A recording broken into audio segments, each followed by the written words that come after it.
Les Britanniques vont-ils dire oui à l'Europe ou non le 23 juin prochain? L'économie, c'est l'un des principaux terrains d'affrontement des pros et des anti-Brexit.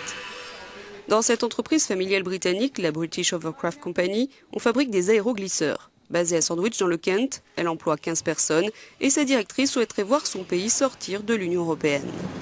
Selon elle, Bruxelles ne fait que brasser de l'air. L'Union n'apporte aucun bénéfice aux affaires, elle empêcherait même des contrats de se faire. Emma Pullen. En tant que petite entreprise, nous avons beaucoup de difficultés avec les directives européennes et les réglementations. Il y a celles qui sont spécifiques à notre entreprise et celles qui concernent les petites entreprises en général.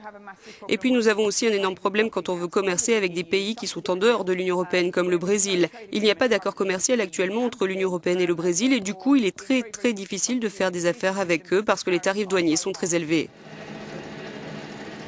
Environ 80% des aéroglisseurs fabriqués ici quittent la Grande-Bretagne. Ils sont vendus en partie sur le marché européen, mais surtout à des pays extérieurs à l'Union européenne. Dans ce débat, il y a aussi de grandes voix dans le milieu des affaires, y compris ici à Londres, qui veulent rester au sein de l'Union européenne. Ces entrepreneurs affirment, à contrario, qu'être membre de l'Union facilite le commerce et le déplacement des travailleurs, de l'argent et des biens. Scoota aide à concevoir et à cibler des publicités numériques, autrement dit sur le web. Elle permet aux annonceurs de créer, d'activer, de mesurer, d'optimiser des campagnes de pub pour des marques à grande échelle à travers l'Europe et au-delà. Co-fondatrice de Scoota, Tori Shilcott craint que le Brexit détruise le statut technologique de Londres. Il est objectivement plus rentable, selon elle, de rester membre de l'Union européenne.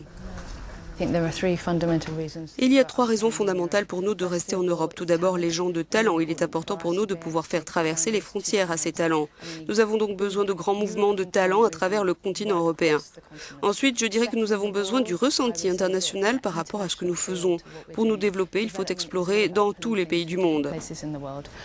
Et tertio, les investisseurs qui misent sur des innovations adorent Londres. C'est un formidable hub. Si vous regardez ce qui peut se passer après le Brexit, en fait, il n'y a pas vraiment eu d'exploration. Londres pourrait donc perdre sa place au profit de Berlin, de Lisbonne ou de Dublin en tant que capitale numérique de l'Europe. Et je ne pense pas qu'on devrait.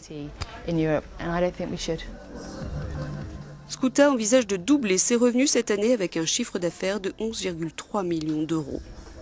Mais en cas de sortie de l'Union européenne, plusieurs experts envisagent de fortes turbulences pour l'économie britannique.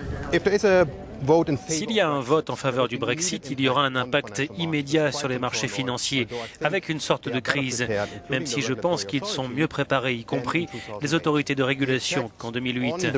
Les effets sur l'économie réelle, sur le commerce au Royaume-Uni se feront sentir plus lentement, mais probablement plus lourdement dans les 2, 3, 4 prochaines années, avec ce degré d'incertitude sur la future relation entre l'Union et le Royaume-Uni, puis en dehors de l'Union, et cela va définitivement freiner les investissements et la croissance. De nombreuses questions restent en suspens. Que signifierait concrètement un Brexit pour les entreprises? Difficile à dire. Écoutez, si on quitte l'Union européenne le 24 juin, mon monde ne va pas changer, j'en suis plus que consciente. C'est un objectif à long terme. Et l'Union européenne fait, je crois, face à de gros problèmes. Il y a d'énormes difficultés à travers l'Europe et cela cause différentes problématiques selon les pays. Je crois que l'Europe n'a pas fonctionné comme tout le monde l'avait espéré. J'entends beaucoup de choses sur la manière dont le Royaume-Uni va s'en sortir, mais je n'entends rien sur ce qui va se passer en termes de nouvelles législations, sur combien de temps ça va prendre. Et vous savez, cela peut prendre des années à mettre en place. Je n'entends pas beaucoup de choses et je ne fais pas assez confiance à ceux qui prônent le Brexit. Ils ne nous ont pas informés sur l'après concrètement. De quel côté du débat économique vont pencher les électeurs britanniques? L'avenir du Royaume-Uni est entre leurs mains.